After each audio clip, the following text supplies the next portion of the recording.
Hello friends, welcome to Om education. ધોરણ 11 સાયન્સમાં મેથ્સમાં unit 1 ગણ આપણે ભણી રહ્યા છીએ. તો આગળના લેક્ચરમાં ગણની થોડીક સમજૂતી, અમુક નોટેશન અને સ્વાધ્યાય 1.1ના પ્રશ્ન નંબર 1 અને પ્રશ્ન નંબર 2ની આપણે વિગતે ચર્ચા કરી, જેમાં આપણને જાણવા મળ્યું કે ગણ છે તે કોઈ અવ્યાખ્યાયિત પદ છે, તેને આપણે ઉદાહરણ દ્વારા સમજી શકાય. અમુક નોટેશન છે તે આપણે શીખ્યા, પ્રાકૃતિક સંખ્યાનો ગણ, પૂર્ણાંક સંખ્યાનો ગણ વગેરે. તો આજે આપણે સ્વાધ્યાય 1.1 છે તેને આગળ કન્ટિન્યુ કરશું. પ્રશ્ન નંબર 3 જોઈએ તો પ્રશ્ન નંબર 3 એવો છે: નીચેના ગણોને યાદીની રીતે લખો. આપણે ગણને બે રીતે દર્શાવી શકીએ, યાદીની રીત અને ગુણધર્મની રીત. ઓકે, બે રીતે દર્શાવી શકીએ ગણને, યાદીની રીત અને ગુણધર્મની રીત. તો યાદીની રીત કોને કહેવાય અને ગુણધર્મની આપણે એક એક્ઝામ્પલ લઈએ એટલે તમને ખ્યાલ આવશે. નીચેના ગણોને યાદીની રીતે લખો, એનો મતલબ ગુણધર્મની રીતે તમને આપેલો છે ગણ, એને આપણે યાદીની રીતે લખવાનો છે. જોઈએ તો પહેલો ક્વેશ્ચન એવો છે: a is equal to x, જ્યાં એક્સ એ પૂર્ણાંક છે અને -3 less than x less than 7. તો આ ગુણધર્મની રીતે તમને પ્રશ્ન પૂછેલો છે, જેને આપણે યાદીની રીતે લખશું.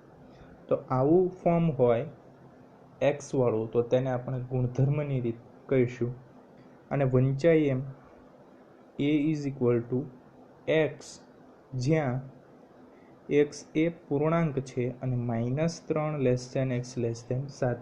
આનો મતલબ એવો થાય કે આ ગણ છે તે પૂર્ણાંક સંખ્યાનો ગણ છે અને એક્સ ક્યાંથી મારે લેવાનો છે? -3 less than x less than 7માંથી. જોઈએ એટલે ખ્યાલ આવશે.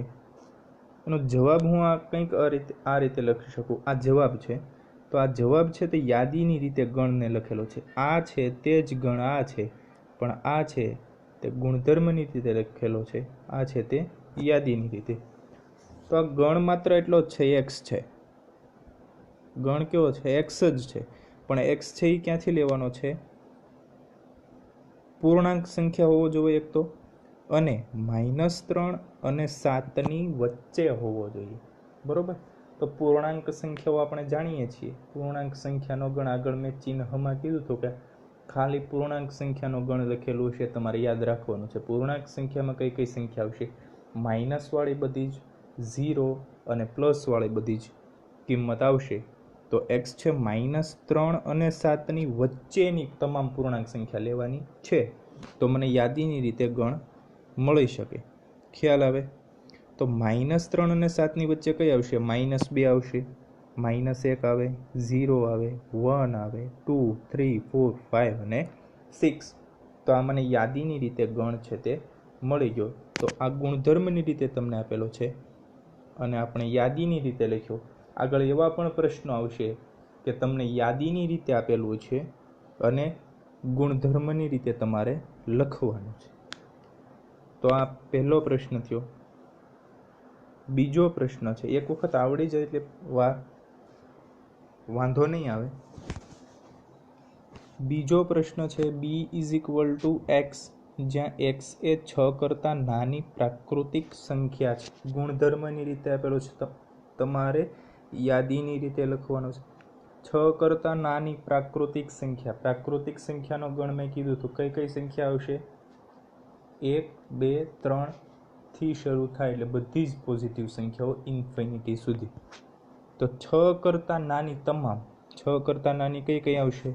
તમને ખ્યાલ આવી જશે. હવે 1, 2, 3, 4, 5 અને 6 આવશે નહીં, કારણ કે 6 કરતાં નાની છે એટલે 6 આવશે અને 1, 2, 3, 4 અને 5. તો આ તમારો જવાબ છે.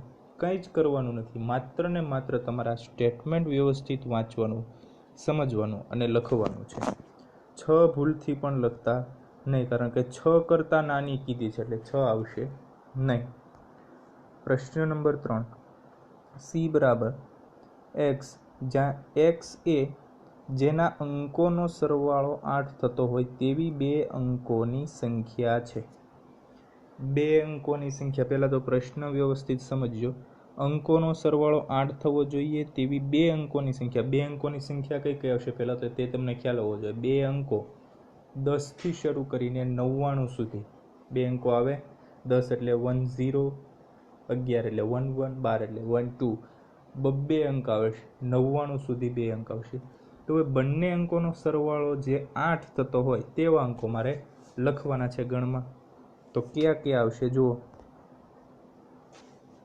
17 આવશે.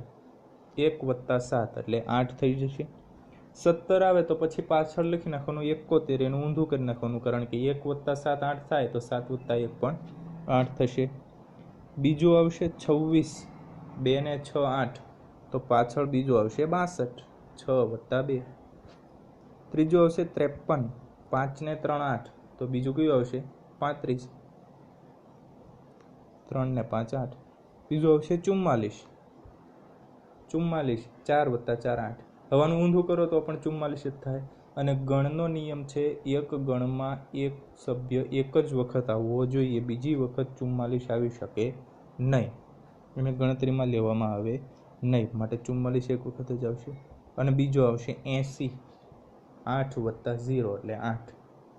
હવે 80નું ઊંધું કરો તો 08, જે 8 જ છે, જે એક અંકની સંખ્યા છે, માટે 8 આવશે નહીં. તો આના સિવાયની કોઈ પણ સંખ્યા આવશે નહીં. હવે જોઈએ ચોથો એક્ઝામ્પલ. d = x, જ્યાં x એ 60નો ધન અવયવ હોય તેવી અવિભાજ્ય સંખ્યા છે.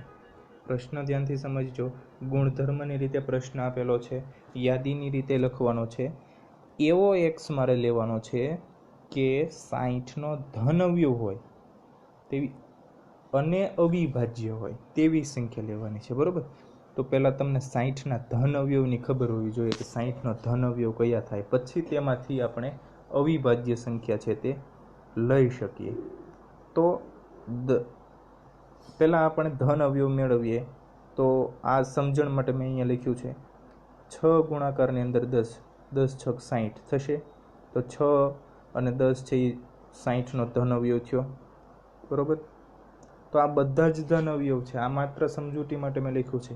12 × 5 = 60, 15 × 4 = 60, 20 × 3 = 60, 30 × 2 = 60 અને 60 × 1 = 60. તો આ જે છે આ બાજુ ડાબી બાજુ તે બધા જ 60ના ધન અવયવ છે. તો ધન અવયવ તમને મળી ગયા છે. હવે મારે શું લખવાનું છે? અવિભાજ્ય સંખ્યા. તો આમાંથી તમે જોઈ શકો અવિભાજ્ય સંખ્યા કઈ કઈ છે તે તમે લઈ શકો, એટલે મને જવાબ મળી જશે. તો આ જે છે આ બધીના તો અવયવ છે જ, બરોબર છે, એટલે અવિભાજ્ય તો હશે જ નહીં આ બધી. તો હવે કોણ રહ્યું? આ બાજુની ડાબી બાજુની. તો એમાંથી અવિભાજ્ય સંખ્યા કઈ કઈ આવશે? 5 આવશે, 3 આવશે, 2 આવશે. 1 છે તે એક પણ માં ન આવે, અવિભાજ્ય પણ ન કહેવાય, અવિભાજ્ય પણ ન કહેવાય, તટસ્થ છે. તો 2 આવશે.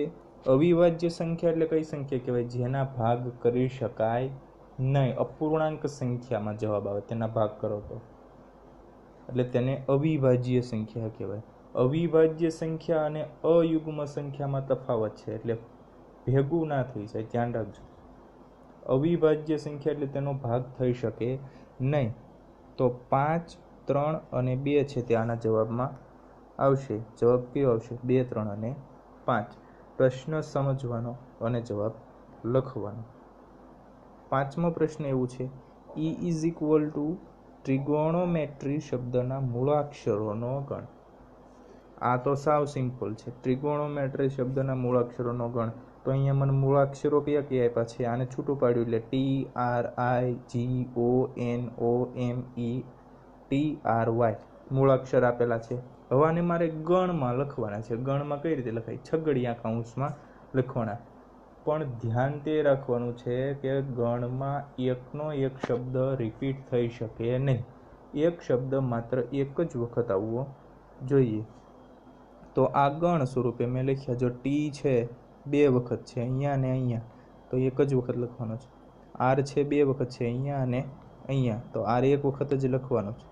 પછી ક્યુ ડબલ છે ઓ 2 વખત છે તો ઓ એક જ વખત લખવાનું. એ રીતે બધા જ મૂળાક્ષર છે તે આવી જવા જોઈએ. ડબલ રિપીટેશન અલાઉડ નથી, રિપીટ થવા જોઈએ નહીં. પ્રશ્ન નંબર 6, બેટર શબ્દના મૂળાક્ષરોનો ગણ. આગળ જેમ જોયું તેમ જ આમાં પણ મૂળાક્ષરો જે છે તે હું છૂટા પાડીશ. બેટર. હવે આમાં જો ઈ અને ટી બેનને 2 વખત છે તો ગણની અંદર આપણે લખશું ત્યારે એક વખત જ આવશે. તેથી BETR આ ગણ સ્વરૂપે દર્શાવ્યું. ખ્યાલ આવે છે? આ પ્રશ્ન પૂરો થયો. હવે પ્રશ્ન નંબર 4 છે, નીચેના ગણોને ગુણધર્મની રીતે લખો. પહેલા પ્રશ્નમાં એવું હતું કે ગુણધર્મની રીત આપેલી હતી અને યાદીની રીતે લખવાનું હતું. હવે તમને યાદીની રીત આપેલી છે, ગુણધર્મની રીતે લખવાનું છે. ઓકે. તો પ્રશ્ન નંબર 1 છે 3, 6, 9 અને 12. જો આમાં તમે વિચારો કંઈ સિક્વન્સ મળે છે. આમાં હું વિચારું તો મને એવું લાગે છે કે આ બધા 3ના ગુણિત છે, અથવા તો 3નો ઘડિયો બોલો બધા જ આવશે. 3 × 3, 3 × 2 = 6, 3 × 3 = 9, 3 × 4 = 12. પ્રથમ 4 ગુણિત છે. 3ના પ્રથમ 4 અવયવ એમ પણ હું લખી શકું. x જ્યાં x એ 3ના પ્રથમ 4 અવયવ. ગુણધર્મની રીત છે, એક કરતાં વધારે પણ રીતે લખી શકાય. બધાનો આન્સર અલગ અલગ બી હોઈ શકે, પણ ગુણધર્મની રીતને જ્યારે હું યાદીની રીતમાં સોલ્વ કરું ત્યારે જવાબ એકનો એક જ આવવો જોઈએ. ગુણધર્મની રીત અલગ અલગ હોઈ શકે. મેં કંઈક આવી રીતે લખ્યું છે. x જ્યાં x = 3n છે, 3નો ગુણિત 3n. n શેમાંથી લેવાનો છે? Capital N. કેપિટલ N એટલે પ્રાકૃતિક સંખ્યાનો ગણ, યાદ રાખવાનું. અને n છે એ < > 4. 4 કરતાં n વધી જવો જોઈએ નહીં. એટલે n is < > 4. હવે જો n ની જગ્યાએ હું 1 મૂકું, બરોબર, તો 1 3 × 3 પહેલું આવી ગયું. એની જગ્યાએ 2 મૂકું, 3 × 2 = 6 આવી ગયું. 3 મૂકું એટલે 3 × 3 = 9 અને 4 મૂકું એટલે ખ્યાલ આવે. આ ગુણધર્મની. બીજો પ્રશ્ન 2, 4, 8, 16, 32. તો આમાં તમને કોઈ સિક્વન્સ મળે છે? મને તો મળે છે. આ 2નો વર્ગ છે 4, એનો ઘન છે 8, 2નો 4 ઘાત અને 5 ઘાત છે. તો આ રીતે હું કંઈક લખી શકું. x જ્યાં x = 2n. n ક્યાંથી લેવાનો છે? Capital N. કેપિટલ N એટલે પ્રાકૃતિક સંખ્યાનો ગણ. પ્રાકૃતિક સંખ્યાનો ગણ એટલે 1, 2, 3, 4 up to infinite. અને n કે સુધી? n < > 5. 5 અથવા 5 કરતાં નાના. પણ નાના ક્યાં સુધી આવશે? n તો કેપિટલ N માંથી લીધો છે એટલે નાનામાં નાનો 1 આવશે. n ની જગ્યાએ 1 મૂકો એટલે પ્રથમ પદ, 2 મૂકો એટલે બીજું પદ અને 5 મૂકો એટલે છેલ્લું પદ. ખ્યાલ આવે? ત્રીજો પ્રશ્ન 5, 25, 125 અને 625. તો આમાં કોઈ સિક્વન્સ છે?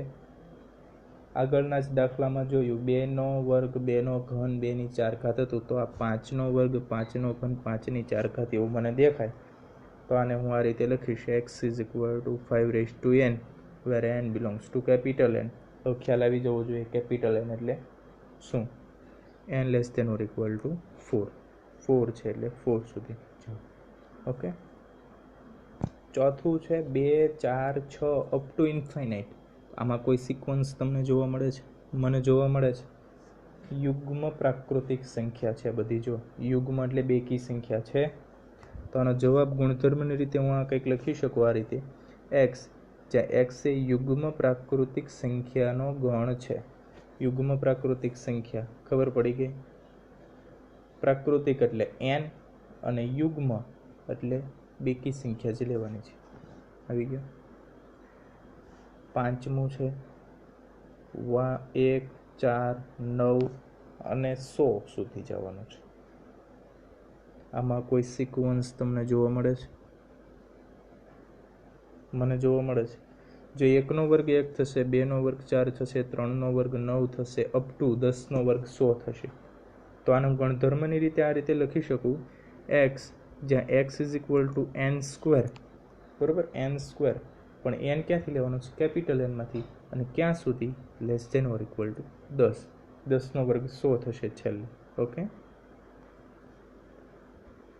અથવા બીજી રીતે હું કઈ રીતે લખી શકું? મેં કીધું ને ગુણધર્મની રીતે અલગ અલગ રીતે કોઈ પણ રીતે લખી શકાય, પણ તેને યાદીની રીતમાં જ્યારે હું ફેરવું ત્યારે આન્સર એક સરખો આવવો જોઈએ. તો બીજી રીતે આ મેં લખ્યું છે એક્સ, જ્યાં એક્સ એ પ્રથમ 10 પ્રાકૃતિક સંખ્યાનો વર્ગ છે. કંઈ ફેર પડે આવું લખું તો? પ્રથમ 10 પ્રાકૃતિક સંખ્યા કઈ થઈ? 1 થી 10, બરાબર, તેનો વર્ગ છે, તો છે જ આપણને આપેલો. ઓકે. પ્રશ્ન નંબર 5 એવું છે, નીચેના ગણોના બધા જ ઘટકો લખો. તો તમને અમુક ગણ આપ્યા છે, તેના બધા જ ઘટકો લખવાના છે. પ્રશ્ન જોઈએ એટલે ખ્યાલ આવે. એ બરાબર, બધા જ ઘટકો એટલે તમને પાછું પ્રશ્ન નંબર 3 જોયો તે જ છે. એક્સ, જ્યાં એક્સ એ અયુગ્મ પ્રાકૃતિક સંખ્યા છે. ગુણધર્મની રીત તમને આપેલી છે, યાદીની રીત લખવાની છે. પ્રશ્ન નંબર 3 જોયો તે. એક્સ એ અયુગ્મ પ્રાકૃતિક સંખ્યા છે. પ્રાકૃતિક સંખ્યા એટલે 1 2 3 અપ ટુ ઇન્ફાઇનાઇટ, એમાંથી અયુગ્મ લેવાના છે. અયુગ્મ એટલે એકી સંખ્યા, 1 3 5 7, ખ્યાલ આવે? તો 1 3 5 7 9 11 13 અપ ટુ ઇન્ફાઇનાઇટ. તો આ તમે બધા જ ઘટકો લખ્યા. ઓકે. બીજો પ્રશ્ન છે, એક્સ, જ્યાં એક્સ એ પૂર્ણાંક છે. એક્સ કેવો છે? પૂર્ણાંક છે, એટલે ઝેડ ગણ આવી ગયો. પૂર્ણાંક છે, પણ ક્યાં સુધી? -1/2 થી લઈ અને 9/2. અપૂર્ણાંકનો અંતરાલ આપ્યો છે, તો આમાં લખવાનું ધ્યાન રાખવાનું, -1/2 થી 9/2 વચ્ચે કઈ કઈ સંખ્યા આવે? તો કે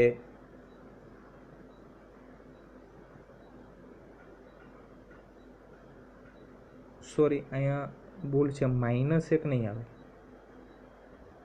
-1/2 છે. -1 અને 0 ની વચ્ચે આવે છે, તો આપણે પોઝિટિવ બાજુ જવાનું છે, માટે -1 નહીં આવે, પ્રિન્ટિંગ મિસ્ટેક છે.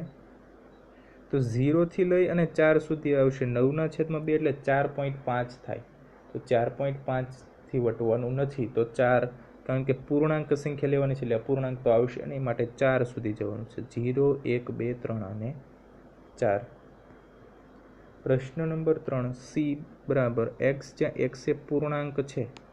પૂર્ણાંક તો છે, પણ ક્યાં? x² less than or equal to 4. એનો વર્ગ છે 4 અથવા 4ને વટવો જોઈએ નહીં. તો કયું કયું આવશે? 1 અને 2, કારણ કે 1નો વર્ગ 1 થશે, 2નો વર્ગ 4 થશે, 3નો વર્ગ કરું તો 9 થશે, જે 4 થી મોટો છે, પણ મોટો લેવાનો નથી, એટલે 1 અને 2. ચોથું, D is equal to x, જ્યાં એક્સ એ લોયલ શબ્દનો મૂળાક્ષર છે. લોયલ શબ્દનો મૂળાક્ષર છે. તો લોયલ શબ્દનો મૂળાક્ષર છે, તેનો જવાબ કઈ રીતે લખશું? લોયલ શબ્દનો મૂળાક્ષર છે, તો લોયલ શબ્દના બધા જ મૂળાક્ષરો અલગ અલગ. હવે આને ગણમાં લખવું એટલે રિપીટેશન કરવાનું નથી. એલ 2 વખત છે, તો 1 વખત લખીશું. પાંચમું છે, ઇઝ ઇક્વલ ટુ એક્સ, જ્યાં એક્સ એ વર્ષનો 31 દિવસનો ન હોય તેવો મહિનો છે. 31 દિવસના મહિના કેટલા આવે તે તમને ખબર છે. ટોટલ 12 મહિના છે, એમાંથી 7 મહિના છે તે 31 દિવસના આવે, આઈ થિંક. તો તે તમારે લખવાના છે. 31 દિવસનો ન હોય, મતલબ 28 કે 30 દિવસનો હોય તેવા તમારે લખવાના છે. તો અહીંયા મેં થોડીક તમને સમજૂતી આપી છે. જો તમારે આમ મુઠ્ઠી વાળવાની છે, પછી જ્યાં ઉપર ટેકરીવાળો ભાગ આવે, આંગળી હોય ત્યાં ટેકરી થઈ જાય, તો તે 31 દિવસનો મહિનો હોય. ખાડો આવે ત્યાં 30 દિવસનો કે 28 દિવસનો મહિનો હોય. તો અહીંયા જે છે પહેલો ઠોરો ટેકરી છે તે જાન્યુઆરી, બીજો છે તે ખાડો આવશે તો તે ફેબ્રુઆરી હોય, તે 30 દિવસનો હોય, તો આપણે તે લખવાનો છે, 31 દિવસના લખવાના નથી. તો બંને હાથ હથેળીઓ આમ રાખી અને ગણી જુઓ, જાન્યુઆરી, ફેબ્રુઆરી, માર્ચ, એપ્રિલ, મે, જૂન, જુલાઈ, ઓગસ્ટ, સપ્ટેમ્બર, ઓક્ટોબર, નવેમ્બર અને ડિસેમ્બર. જ્યાં ટેકરી આવે તે 31 દિવસનો હશે, ખાડો આવે તે 28 કે 30 દિવસનો હશે. તો આપણે 28 કે 30 દિવસના લખવાના છે તો કયા કયા આવશે? ફેબ્રુઆરી, એપ્રિલ, જૂન, સપ્ટેમ્બર અને નવેમ્બર, 5 મહિના આવશે. ઓકે. છઠ્ઠું છે એક્સ, જ્યાં એક્સ એ અંગ્રેજી મૂળાક્ષરોની ક્રમાનુસાર યાદીમાં કે પહેલાંનું વ્યંજન છે. અંગ્રેજી મૂળાક્ષરો તમને આવડે છે ABCD, EFG, HI, J અને K સુધી. પહેલાંનું વ્યંજન જ લખવાના છે કે પહેલાંના, બરાબર? તો કે પહેલાંના મૂળાક્ષરો આમે લખ્યા છે ABCD, EFG, HI, J આવશે. આમાં વ્યંજન કે સ્વર આપણને ખબર છે EEIOU, તો આમાં કયા છે? E, અને આ 3 આમાં લખવાના નથી, બાકીના વ્યંજન લખવાના છે. એટલે જવાબ મળી જશે. પ્રશ્ન નંબર 6, ડાબી બાજુએ યાદીની રીતે દર્શાવેલા ગણોને જમણી બાજુએ તેમના જ ગુણધર્મની રીતે દર્શાવેલા ગણો સાથે સાંકળો. એટલે આ બાજુ ડાબી બાજુએ તમને યાદીની રીત આપી, જમણી બાજુ ગુણધર્મની રીત, તો બંનેના જોડકા જોડવાના છે. તો આ રીતે તમને કંઈક આપ્યું છે તો હું જો 1, 2, 3 અને 6, તો આ શું હોઈ શકે? 110 કરતાં નાની અયુગ્મ, તો આ તો અયુગ્મ છે, આ નહીં આવે.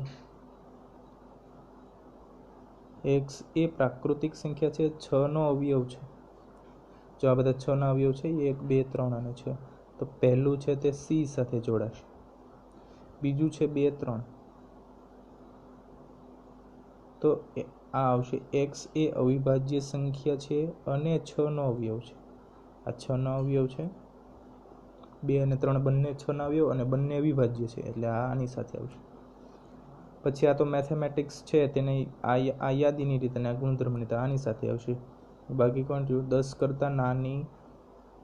કરતાં નાની અયુગ્મ પ્રાકૃતિક સંખ્યા, તો આ બધી 10 કરતાં નાની અયુગ્મ પ્રાકૃતિક સંખ્યા છે. તો કંડક્ટ એક્ઝામ્પલ, પહેલું C સાથે, બીજું A સાથે, ત્રીજું D સાથે અને ચોથું B સાથે. આ રીતે જોડકા જોડીશું. આગળ મેં તમને યાદીની રીત અને ગુણધર્મની રીત કઈ રીતે સોલ્વ કરાય તે શીખવાડ્યું, એટલે આ જોડકા તો સહેલા છે, આવડી જશે.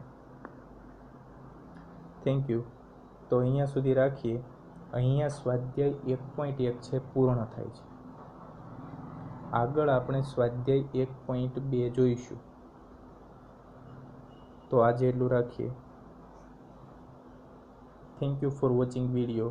અને આગળનો સ્વાધ્યાય 1.2 જોવા માટે ચેનલ સબસ્ક્રાઈબ કરો, જેથી 1.2 સ્વાધ્યાય જેવો આવે તેવો તમને નોટિફિકેશન મળી જાય. Okay, thank you.